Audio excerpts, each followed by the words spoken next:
Sobat Republika, hanya dalam 3 hari belakangan ini dilaporkan 1.500 warga Sudan dibantai di wilayah El Fasher. Ini puncak dari konflik yang telah menewaskan puluhan ribu warga Sudan sejak 2 tahun belakangan. Bagaimana ceritanya Sudan sampai ke kondisi yang kayak gini suramnya ini? Nah, sejak lama Sudan sudah diwarnai banyak konflik dan kudeta. Tapi konflik terkini nggak lepas dari revolusi populer yang menggulingkan Presiden Omar al-Bashir pada April 2019. Nah, selepas penggulingan itu dibentuk Dewan Kedaulatan Transisi yang diisi pihak militer dan juga sipil. Di sini kemudian masuk nih kepentingan politik. Sudan jadi sasaran selanjutnya proyek normalisasi hubungan Israel dengan negara-negara di Timur Tengah dan Afrika. Amerika Serikat menjanjikan mereka akan menghapus nih Sudan dari daftar negara teror asal mau berteman dengan Israel. Uni Emirat Arab yang sudah menjalin normalisasi sebelumnya ikut jadi fasilitator. Tel Aviv ini mereka memandang Sudan sebagai pintu gerbang utama untuk memperluas jejaknya di Afrika dan Laut Merah. Mereka ingin meningkatkan pengaruh regional juga jangkauan logistiknya. Gak sampai setahun setelah penggulingan Bashir, kemudian wacana normalisasi dimulai. Persoalannya, pimpinan sipil di Sudan kala itu, Abdallah Hamdok Al-Kinani, gak setuju nih. Dia mengatakan gak punya hak buat menyetujui normalisasi karena penolakan warga Sudan terhadap hal tersebut demikian kuat. Nah, Israel kemudian berpaling ke pihak militer untuk mencari dukungan. Pada Februari 2020, pimpinan militer Sudan Abdul Fattah al-Burhan dan dari SAF, dia menemui Perdana Menteri Israel Benjamin Netanyahu di Uganda.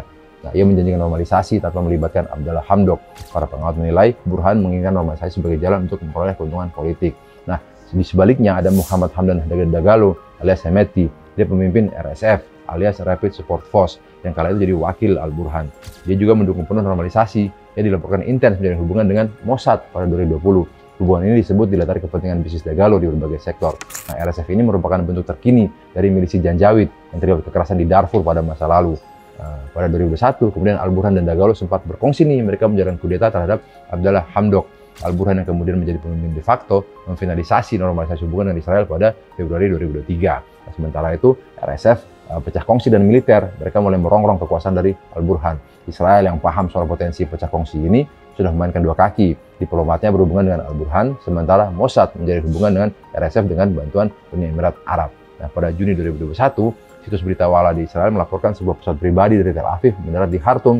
Pesawat itu membawa para pejabat Mossad bertemu dengan jenderal yang terafiliasi dengan RSF. Nah, kemudian pada Oktober 2021, Axios melaporkan ada pertemuan rahasia antara pejabat Mossad dan Dagalo yang bekerjasama di intelijen secara langsung.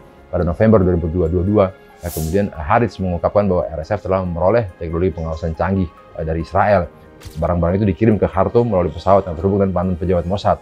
Alat-alat itu kemudian mengubah keseimbangan militer yang menguntungkan RSF. Nah, mengetahui ada bantuan-bantuan itu, Al-Burhan mulai jengkel sama Israel. Dia kemudian beralih ke Iran, memiliki hubungan diplomatik dan mendapatkan bantuan senjata pada 2023. Sejak itu, pedang kedua kubu perangnya ini makin menjadi-jadi, mengorbankan sedikitnya 40.000 warga Sudan sejauh ini. Nah, tentu kita tahu bahwa konflik di Sudan tak lepas dari sengkarut internal. Namun, sukar disangkal juga bahwa ada kepentingan-kepentingan asing yang bermain di situ.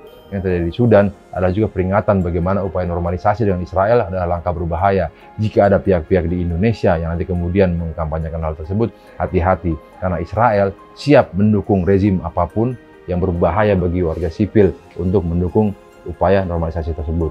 Demikian, saya Fitri Zamzami. Wassalamualaikum warahmatullahi wabarakatuh.